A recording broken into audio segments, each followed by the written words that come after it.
کو کہ جب قیامت آئے گی تو دنیا میں اکثر لوگ جہنم کا ایندھن بنیں گے، 2-4 تھوڑے سے ہوں گے جو جنت میں جائیں گے، تھوڑے سے لوگ ہوں گے. لَآتِيَنَّهُم مِّن بَيْنِ أَيْدِيهِمْ وَمِنْ خَلْفِهِمْ وَعَنْ أَيْمَانِهِمْ وَعَنْ شَمَائِلِهِمْ وَلَا تَجِدُ أَكْثَرَهُمْ شاکرین. میں دائیں سے بھی آؤں گا، بائیں سے بھی، آگے سے بھی، پیچھے سے بھی، ہر طرح سے ان کو گمراہ کروں گا. ایسے ایسے دلائل دے کے ان کو میں گناہ کرواؤں گا، ایسے ایسے دلائل دوں گا کہ تو دیکھے گا کہ ان میں اکثر لوگ تیرا کھائیں گے مگر تیرا شکر ادا نہیں کریں گے، نافرمانی کریں گے تیری. اب اللہ کو جب شیطان چیلنج کر رہا ہے تو اللہ کا جواب بھی کس انداز میں؟ چیلنج والا ہے. جب چیلنج ہوتا ہے تو پھر جواب میں کیا ہوتا ہے؟ دنیا میں ایک آدمی ایسا ہے جو چیلنج بہت کرتا ہے لیکن جب اس سے کہو کہ میں آنے کے لیے تیار ہوں تو وہ مارکیٹ سے تو ایک بندہ اللہ نے پاکستان میں ایسا پیدا کیا کہ جو بند کمرے میں بیٹھ کے چیلنج بازیاں کرتا رہے گا، پھینکتا رہے گا بڑے بڑے دعوے. جب اس سے کہو بھائی ایک دفعہ ہمیں بھی سوال پڑھنے تو وہ مارکیٹ سے کیا ہو جائے گا. لیکن انسان کا اسٹائل یہ نہیں ہوتا. جب جس اسٹائل میں چیلنج کیا جاتا ہے نا، اگر آپ اہل حق ہو تو اسی اسٹائل میں چیلنج کا جواب دے. شیطان نے کہا کہ اللہ تو دیکھا ہوتا کیا ہے. اللہ نے کیا کہا؟ نہیں میں تجھے گمراہ نہیں کرنے دوں گا. نہیں ابھی ادھر بیٹھ ہوا رہا، تو جہنم میں جائے گا. ابھی سیدھا ہے بھائی، تو کہاں جائے گا؟ جہنم میں. ابھی اٹھا کے میں تمہیں چیلنج کر رہے ہیں، آدم کو گمراہ کرے گا، اس کی اولاد کو جہنم میں جہنم کے لیے تھوڑی پیدا کیا میں نے. تو اللہ نے یہ نہیں فرمایا بلکہ اللہ نے کہا ٹھیک ہے تیرا اگر چیلنج ہے تو میرا بھی چیلنج. وہ چیلنج کیا ہے کہ تو جتنا بھی زور لگا لے، ان عبادی، میرے کچھ بندے ایسے ہوں گے جن پہ تو زمین آسمان کا زور لگ، دولت کی انبار دکھائے گا، ان کو برائی کی دعوت دے گا، ہر طرح سے گناہ ان کی طرف آئیں گے، گناہ پہ کوئی روک ٹوک نہیں ہوگی. لیکن میرے کچھ بندے ایسے ہوں گے تو ایڑی چوٹی کا زور لگا دے گا مگر ان سے گناہ تو نہیں کروا سکے. وہ اس برائی کے ماحول میں پرہیزگار بن کے دکھائیں گے. میرا بھی یہ چیلنج ہے. شیطان نے کیسی اکڑ دکھائی کہ نہیں دکھایا پڑا ہوا ہے. اب تک کہتے ہیں کہ موسیٰ علیہ السلام کے دور میں شیطان نے حضرت موسیٰ سے پوچھا، یہ واقعہ کسی مستند کتاب میں نہیں لیکن اس کا مضمون ٹھیک ہے، شیطان سے کوئی بعید نہیں ہے، یہی ہے شیطان کی عادت. تو شیطان موسیٰ علیہ السلام کے پاس آیا اور کہا کہ آپ اللہ سے براہ راست ہم کلام ہوتے ہو، اللہ سے پوچھ کے بتاؤ کہ میری توبہ آج قبول ہو سکتی ہے. حالانکہ موسیٰ علیہ السلام کے زمانے تک تو لاکھوں لوگوں کو جہنم میں اس نے پھینکوا دیا. تو اب بھی توبہ کا آپشن ہے یا نہیں ہے بھائی؟ تو اللہ سے پوچھ کے بتائیں. ایسا تو نہیں ہے کہ اللہ کہے کہ نہیں اب تو بہت دیر ہو گئی ہے. تو موسیٰ علیہ السلام نے اللہ سے پوچھا، اللہ نے فرمایا کہ بھائی میرا قانون سب کے لیے ہے، جو بھی موت سے پہلے توبہ کرے گا اس کی توبہ قبول کروں گا. تو اے موسیٰ شیطان کو بتا دو کہ اس کی توبہ بھی قبول ہوگی. شیطان بڑا خوش ہو گیا، بھائی واہ بھائی واہ، لاکھوں کو مروا دیا، پھینکوا دیا، آدم کو جنت سے نکال لیا، اپنی توبہ کیا ہو رہی ہے؟ زبردست قبول. تو شیطان نے کہا ٹھیک ہے اے موسیٰ آپ اللہ سے جا کے پوچھیں کہ میں توبہ کے لیے تیار ہوں. اب اللہ مجھے توبہ کا طریقہ بتا دیں، کس طریقے سے توبہ کرنی ہے. حضرت موسیٰ علیہ السلام نے اللہ سے پوچھا کہ شیطان توبہ کے لیے تیار ہے، ایگری ہے، آپ بتا دیں طریقہ کیا ہو. تو اللہ نے فرمایا کہ دیکھو اصل میں تو حکم تھا آدم کو سجدہ کرو، اب آدم تو ہے نہیں، ان کی قبر ہے، اب قبر کو سجدہ کر لے تو میں مان لوں گا، بس توبہ قبول. حضرت موسیٰ نے شیطان سے کہا کہ جا ان کی قبر کو سجدہ کر لے. شیطان نے کہا یہ تو نہیں ہو سکتا، جب زندہ تھے اور سامنے موجود تھے اس وقت میں نے نہیں کیا، قبر کو یہ تو میری اور زیادہ توہین ہے، یہ نہیں ہو سکتا. سمجھ میں نہیں آ رہی کیا خیال؟ اس کا مطلب آج بھی توبہ کرنے کے لیے تیار نہیں ہے. اخبر طریقے سے توبہ کرے گا، وہ طریقہ جو اللہ نے بتایا ہے اس طریقے سے توبہ کرنے کے لیے تیار نہیں ہے. ان واقعات میں ہمیں کیا اسباب ملتے ہیں، بس میں یہ جلدی سے بیان کر کے اپنے بیان کو ختم کرتا، اپنی باتوں کو ختم کرتا. اللہ نے ہمیں دونوں چیزیں بتا دی، بھائی آدم سے بھی غلطی ہوئی اور شیطان سے. تو ہم کس کھیت کی مولی ہیں آپ بتاؤ؟ جب آدم سے ہو گئی تو ہم سے یہ ممکن ہے کہ ہم سے نہ ہو؟ کیا ہو گیا بھائی, کوئی اتنا بڑا فنڈر اس مجمع میں بیٹھا ہوا ہے جو کہ مجھ سے کبھی دنیا میں غلطی ہوئی نہیں اور نہ ہو سکتی ہے؟ کوئی ہے ایسا فنڈر؟ وہ فنڈر ہے تو ہاتھ کھڑا کرے نا. ایک مجمع میں کسی نے اعلان کیا کوئی آدمی اس مجمع میں ایسا ہے جو اپنی بیوی سے نہیں ڈرتا. نہیں, جو آدمی اپنی بیوی سے نہیں ڈرتا, مجھے پورا واقعہ تھوڑا سا گڑبڑ ہو گئی. کوئی ایسا آدمی ہے اس مجمع میں جو اپنی بیوی سے نہیں ڈرتا؟ تو ہاں, ایک آدمی نے ہاتھ کھڑا کیا نا لاکھوں کے مجمع میں. اس میں جو بھی جس نے اعلان کیا اس نے کہا یار سارے ڈرتے, ایک بڑا فنکر ہے تم بہت جو بڑا ایک بہادر خان ہے اس کی ڈرتا. اس کو پاس اس کو بلایا, بھائی تو کہتا ہے میں اتنا ڈرتا ہوں کہ میں نے اس کی ڈر سے ہاتھ بھی کھڑا کر دیا. کیونکہ اگر میں یہ بتاؤں گا نا کہ میں ڈرتا ہوں تو وہ پھر مارے گی پکڑ لے. سمجھ رہے؟ تو اس سے پتہ چلتا ہے بھائی غلطی ہر ایک سے, بولو ڈرے گا ہر ایک, غلطی ہر ایک سے ہوگی. آدم سے بھی ہوئی اور شیطان سے. لیکن اگر آدم کی اولاد میں سے ہو تو غلطی کے بعد وہ کام کرو جو کس نے کیا, آدم. اور اگر شیطان کی نسل میں سے ہو تو غلطی کے بعد وہ کام کرو جو کس نے کیا, شیطان.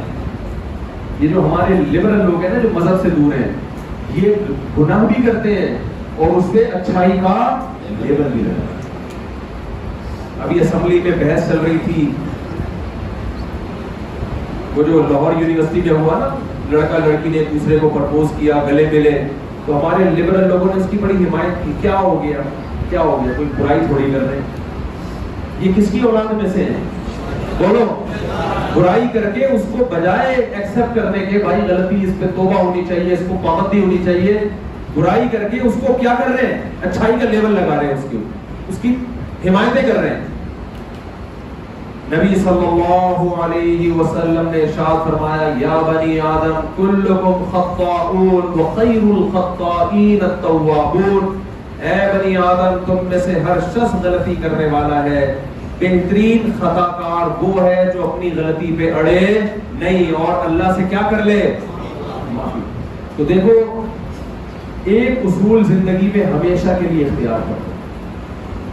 پہلی بات تو یہ, کامیاب ہونے کے لیے یہ ضروری ہے ہم نے غلطیوں سے اور گناہوں سے اپنے آپ کو بچانا ہے.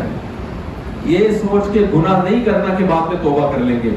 حضرت حکیم اختر صاحب رحمہ اللہ تعالی ایک مثال دیا کرتے تھے کہ جو شخص یہ سوچ کے گناہ کرتا ہے نا کہ توبہ کر لوں گا, اس کی مثال اس احمق اور بے وقوف کی سی ہے جو یہ کہہ کے اپنے آپ کو زخمی کرے کہ علاج کر لوں گا میں. بات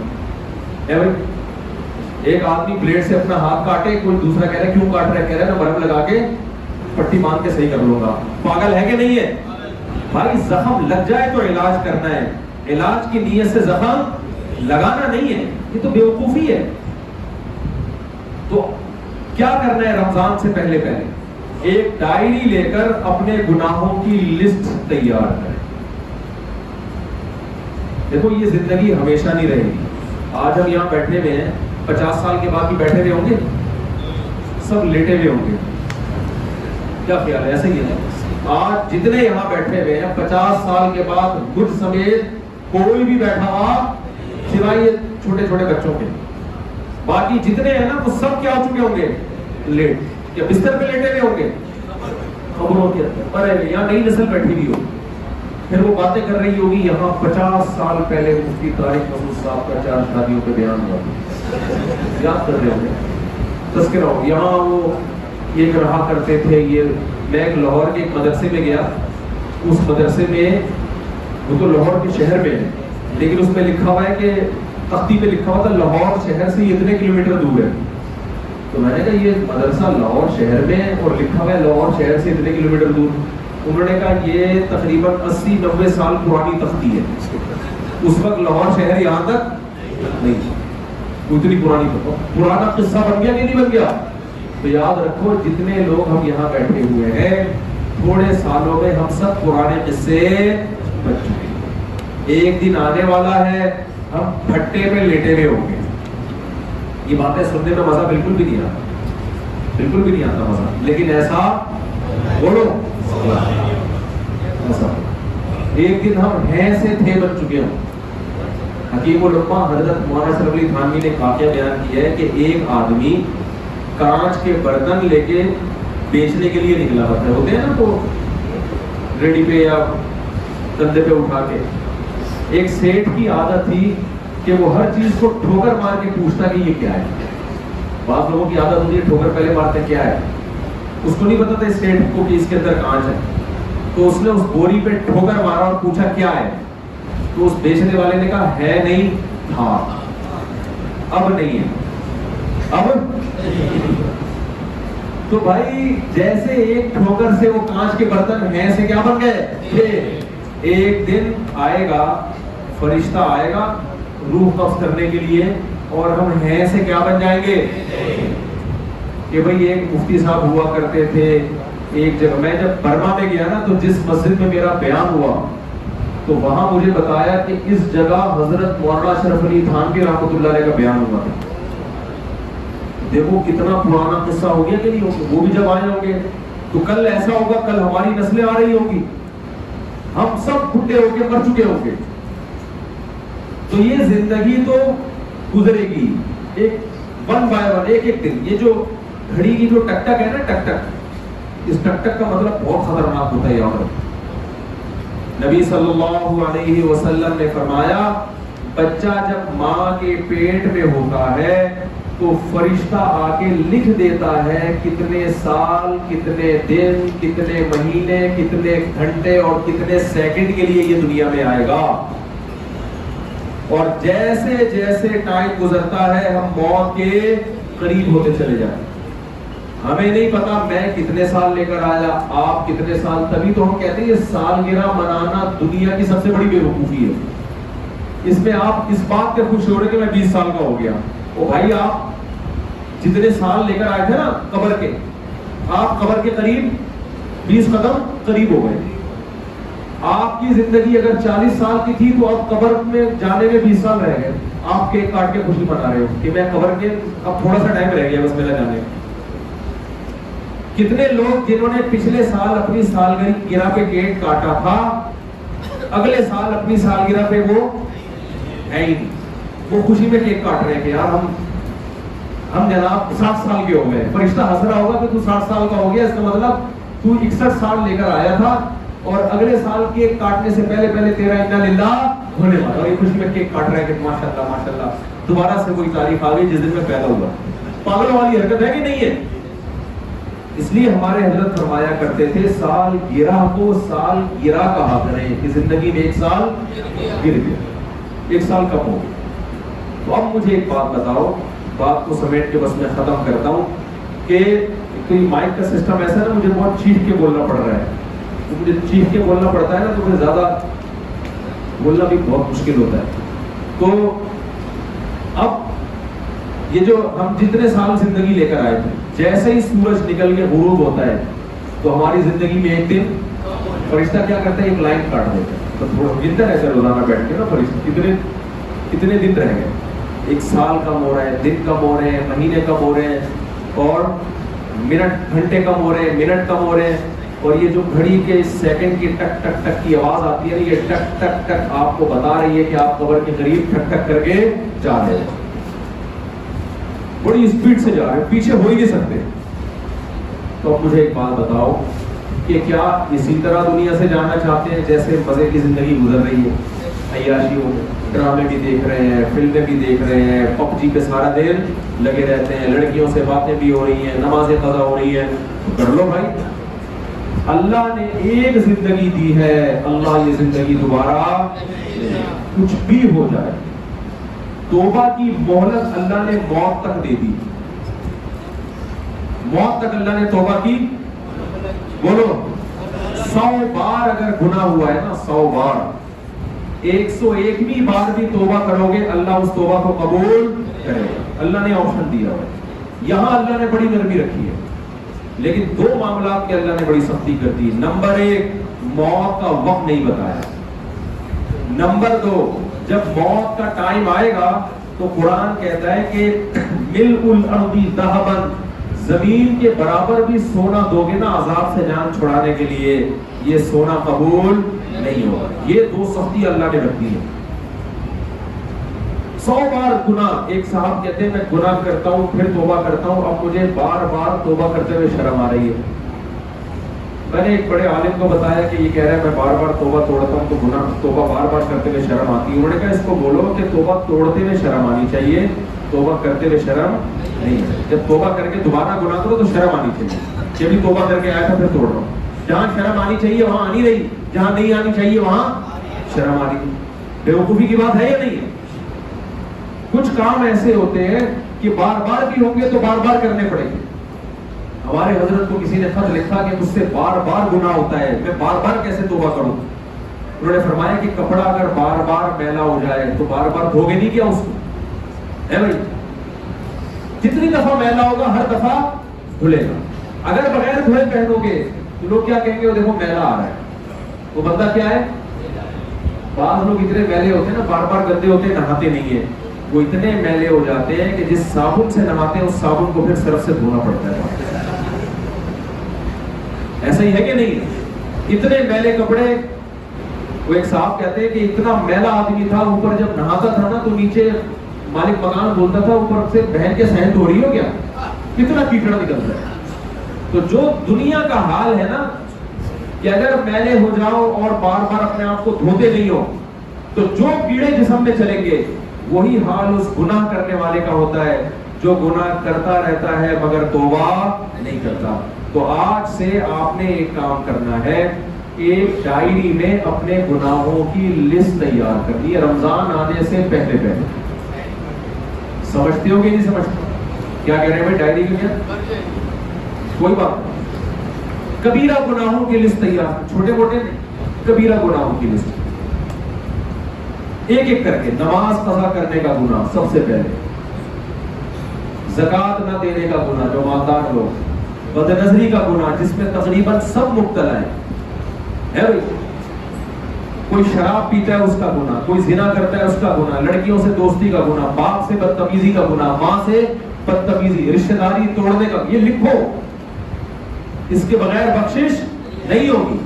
اللہ نے کسی بھی قوم کو تہجد چھوڑنے کی وجہ سے ہلاک نہیں کیا. قرآن میں آپ اٹھا کے دیکھیں، کسی قوم کو اللہ نے اشراق چھوڑنے کی وجہ سے ہلاک نہیں کیا. کسی قوم کو صبح و شام کی تسبیح نہ پڑھنے کی وجہ سے ہلاک نہیں کیا. جس قوم کو بھی اللہ نے ہلاک کیا ہے کلن اخذنا بذنبہ، قرآن کہتا ہے گناہ کی وجہ سے ہلاک کیا ہے انہوں نے. کوئی قوم ناپ توڑ میں کمی کرتی تھی اس لیے تباہ کیا، کوئی قوم لڑکوں سے بدفعلی کرتی تھی اس لیے تباہ کیا اللہ نے اس کو. تو گناہ پہ اللہ پکڑتا ہے. تو آج آپ نے کیا کرنا ہے بھائی؟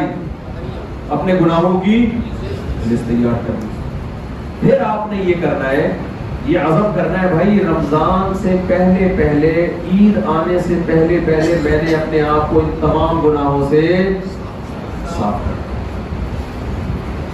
اب اس کا طریقہ کیا ہوگا؟ اس کا ایک آسان اصل طریقہ تو یہ کسی شیخ سے انسان باقاعدہ اصلاحی تعلق قائم کرے، بزرگ سے اصلاحی تعلق قائم کرے. کسی اللہ والے کو بتائے کہ میرے یہ گناہ چھوٹتے نہیں ہیں، وہ آپ کو طریقے بتائیں گے. لیکن جب تک ایسا نہیں ہوتا، ایک کامن طریقہ آپ اپنے اوپر خود سزا متعین کریں گے کہ اگر مجھ سے فلاں گناہ ہوا تو میں اتنی رکعت نفل پڑھوں گا یا اتنے پیسے بولو. بد نظری کی عادت نہیں چھوٹتی نا، لکھو کہ میں نے اگر اپنی بیوی کے علاوہ کسی اور کی طرف آنکھ اٹھا کے غلط نیت سے دیکھا، غلط نیت اس لیے کہہ رہا ہوں بعض دفعہ آگے کھمبے سے ٹکر ہو جاتی ہے، یہ بھی ہوتا ہے. وہ کتنا تقویٰ پیدا ہو گیا، منہ نیچے کر کے جا رہا ہے اور کھمبے سے ٹکرا گیا کہ انٹی میں نظر نہ پڑ جائے. بھائی تو کھمبے کو دیکھ، وہاں اگر انٹی آ گئی تو تیرا تھوڑی قصور ہے اس میں. ایک آدمی انٹرویو دینے گیا، کوئی خاتون انٹرویو لے رہی تھی، یہ منہ نیچے کر کے انٹرویو دیکھ کر آیا، اس کو فیل ہی کر دیا. اس نے تو بات کرنے کی انٹرویو میں تو دیکھنا پڑے گا نا اس کو. رشتہ لینے گیا، منہ نیچے کر کے بیٹھا ہوا ہے وہاں پہ، تو جس سے شادی ہو رہی ہے اس کو تو دیکھے گا نا. تو ورنہ وہی قصہ ہو جائے گا. ایک آدمی کی بغیر دیکھے شادی کی اس نے، تو وہ قاضی صاحب نے جب نکاح پڑھایا تو نکاح کے بعد اس نے اپنی بیوی کو دیکھا تو بڑا پریشان ہوا، یار یہ کیا ہوا میرے ساتھ. تو قاضی صاحب نے کہا میری فیس. اس نے کہا قاضی صاحب اتنی خوبصورت دلہن ہے، اتنی آپ کی فیس. قاضی صاحب نے کہا کہ قاضی صاحب سے اس نے کہا جتنی خوبصورت دلہن ہے اتنی فیس. قاضی صاحب خوش ہو گئے, یار دلہن تو سب کی خوبصورت ہی ہوتی ہے, تو بڑی فیس ملے گی. تو اور 10 روپے نکال کے دے دیے اس نے قاضی صاحب کو. قاضی صاحب کو غصہ آیا کہ یار 10 روپے. پھر قاضی صاحب نے دلہن کا گھونگھٹ اٹھا کے دیکھا اور 5 روپے واپس کرے. بولے یہ 10 بھی کیا ہے؟ تو کیا کہہ رہے ہیں؟ اچھا تو اس لیے میں کہتا ہوں کہ جہاں ضرورت ہو وہ تو ایک الگ بات ہے, پوری نیت سے تو اپنا معمول بناؤ. یہ ابھی سب عزم کریں, فیصلہ کریں کہ جب بھی کسی غیر محرم کی طرف نظر اٹھائیں گے اپنے آپ کو سزا دیں گے. وہ سزا کیا ہے؟ غریب آدمی کے لیے 50 روپے. ایک دفعہ دیکھنے پر اپنے آپ کو سزا کیا دینی ہے؟ یہ غریب آدمی. مالدار کے لیے 50 روپے اگر رکھنا ہو تو سارا دن دیکھتا رہے گا, شام کو کہے گا کوئی مطلب جو 4-5 لاکھ روپے کما رہا ہے وہ کہے گا یار چلو کوئی مسئلہ نہیں, اگر 40-50 ہزار روپے اس میں لگ بھی گیا مہینے کا کوئی مسئلہ نہیں. اس کو لیے پھر 50 نہیں وہ 500 یا 1000 ہو گئے. بہت کروڑ پتی ہے اور ابھی میں چھوڑو کیا بتاؤں, بہت زیادہ کروڑ پتی ہے تو وہ 50,000 بھی کر سکتا ہے. تو اپنے آپ کو کیا کرنی ہے بھائی؟ سزا دے. اور اس کا اتنا فائدہ ہوگا, جسمانی فائدہ بھی اور انشاءاللہ روحانی فائدہ. روحانی فائدہ کیا ہوگا؟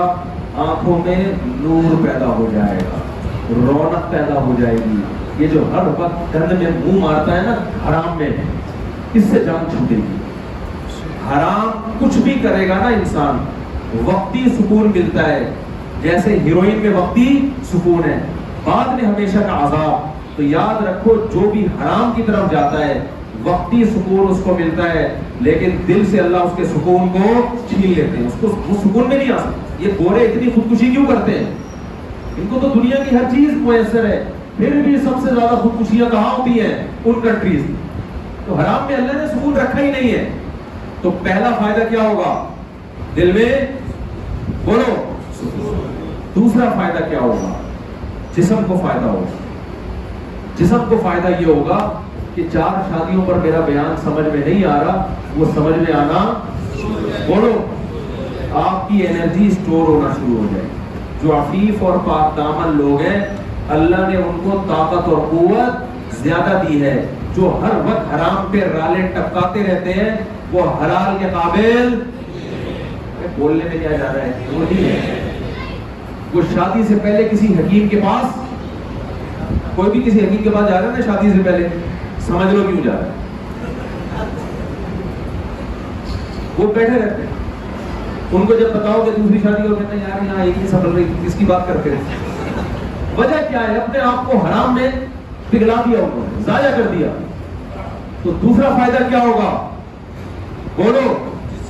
جسم طاقت آئے گی جسم کے اندر, روحانیت بھی پیدا ہوگی, صحت بھی اچھی ہوگی, برائیوں سے جان چھوٹے گی, عزت ہوگی معاشرے میں. ورنہ بدنظری کرنے والا محلے میں بھی بدنام. اور یہ بات خوب اچھی طرح نوٹ کر لو, جس نے جوانی میں بدنظری نہیں چھوڑی, میں اگر قسم اٹھا کے بولوں نا کہ بڑھاپے میں نہیں چھوڑے گا تو میں غلط نہیں ہوں. بڑھاپے میں نہیں چھوٹے گی. پھر یہ بڑھاپے میں وہی چھوڑے گا جس نے جوانی میں پہلے چھوڑ دی ہو. اگر آپ نے جوانی میں عورتوں کو دیکھنا نہیں چھوڑا تو بڑھاپے میں پانکھیں پھاڑ پھاڑ کے ہوگا کچھ بھی نہیں, ہوگا کچھ بھی نہیں. لیکن فرق ایسی پیدا ہوگی نا, ہوس ایسی پیدا ہوگی کہ نظر کی حفاظت کرنا آپ کے لیے ناممکن ہو جائے گا اور بدنام ہو کے مرو گے. لوگ بولیں گے اس کو دیکھو کیسا آدمی ہے. یہاں ہمارے بزرگ حضرات بھی بیٹھے ہیں, ان کی توہین مقصد نہیں ہے. یہ تو سب جوانی میں الحمدللہ توبہ کر چکے, تبھی تو مسجد میں آئے ہیں. ورنہ بڑھاپے میں مسجد میں آنا آسان کام نہیں ہوتا. بڑھاپے میں مسجد میں وہی آتا ہے جو جوانی میں آ چکا ہو. میں ایک مثال سے بات سمجھاتا ہوں کہ جس آدمی نے جوانی میں توبہ نہیں کی نا, بڑھاپے میں اکثر توبہ کی توفیق نہیں. دیکھو غیر مسلم جوانی میں مسلمان ہوتے ہیں, میں نے بوڑھے غیر مسلم کو مسلمان ہوتے ہوئے لاکھوں میں شاید کوئی ایک ہوتا ہو. جس سے جوانی میں ہو گیا. وجہ اس کی یہ ہے کہ جوانی میں جیسے انسان میں گناہوں کی طاقت زیادہ ہوتی ہے, گناہ سے بچنے کی طاقت بھی زیادہ، کیونکہ گناہ سے بچنے کے لیے یہ ضروری ہے کہ آپ کے بریک شو مضبوط ہو، آپ کی بریک کیا ہو، مضبوط، طاقت روکنے کی طاقت بھی آپ میں ہوتی ہے۔ بڑھاپے میں انسان جیسے نئی گاڑی ہوتی ہے نا، اس کے ایکسیلیٹر پہ ذرا سا پاؤں رکھو گے زو کر کے بھاگے گی، ایسا ہی ہے نا، لیکن بریک پہ بھی ذرا سا اشارہ ایک دم جہاں تھی وہی رک جائے گی۔ اور گاڑی اگر تھوڑی عمر زیادہ ہو چکی ہو، ایکسیلیٹر پہ پاؤں رکھ کے کھڑے ہو جاؤ، تھوڑی دیر میں آہستہ آہستہ آہستہ آہستہ اس کا پک اپ، کچھ محلے کے دھکے بھی ہوتے ہیں اس میں، کچھ آپ کے پک اپ، کچھ یہ سب چیزیں مل ملا کے تھوڑا سا چلتی ہے، تھوڑا سا چلے گی، لیکن جب بریک پہ پاؤں رکھ کے کھڑے ہو جاؤ گے تو فوراً رکے گی، رکتے رکتے بھی 6 مہینے لگا دے گی۔ یہی حال ہوتا ہے کہ اگر انسان جوانی میں گناہ سے نہ روکے، بریک کا استعمال نہ کرے، تو بڑھاپے میں وہ جذبے تو نہیں ہوتے جو جوانی میں ہوتے ہیں، لیکن اپنے آپ کو روکنے کی طاقت بھی ختم۔ تو اس لیے جو بوڑھا مسجد میں آ رہا ہے نا، سمجھو یہ جوانی میں آتا تھا تو آ رہا ہے۔ جس بوڑھے نے داڑھی رکھی ہوئی ہے، سمجھو جوانی میں اس میں کوئی نیک کام کیا جس کی وجہ سے اللہ نے اس کو داڑھی کی توفیق دی۔ جو بوڑھا مسجد میں آ کے نماز پڑھ رہا ہے، سمجھو جوانی میں ہی اپنے آپ کو نمازی بنا چکا تھا، ورنہ بڑھاپے میں جو برائی جوانی میں پیدا ہو چکی ہو، بڑھاپے میں وہ بڑھتی ہے، کم نہیں ہو۔ تو آپ نے کیا کرنا ہے، اپنے اوپر کیا لگانا ہے، جب ایک دفعہ بد نظری ہو تو کتنے، کم سے کم کتنے صدقے کرنے ہیں، 50 روپے۔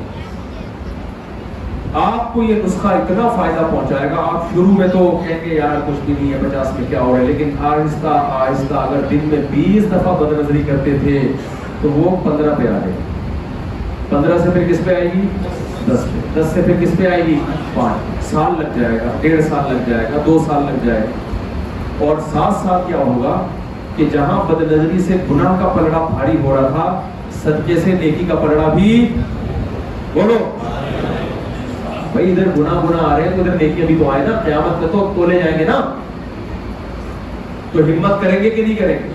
تو ہم نے اپنے آپ کو آدم علیہ السلام کے طریقے، شیطان کے طریقے پہ چلانا ہے یا آدم علیہ السلام کے طریقے؟ اور توبہ بھی کرنی ہے جب بد نظری ہو جائے۔ نماز چھوڑنے پر جرمانہ۔ حکیم اختر صاحب رحمہ اللہ فرماتے تھے، جس نے فجر کی نماز چھوڑ دی اس دن کا ناشتہ کھول کر دے، بولا آج ناشتہ نہیں، اپنے آپ کو سزا دینا، ناشتہ اسی دن جس دن فجر کی نماز ہو۔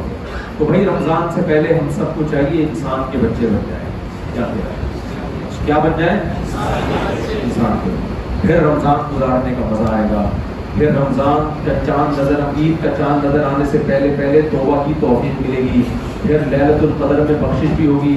جو اسٹائل ہمارا جس طرح سے چل رہا ہے نا، اس میں یہ امیدیں نہ لگائیں کہ رمضان آٹومیٹیکلی سب کو بخشوا کے چلا جائے گا۔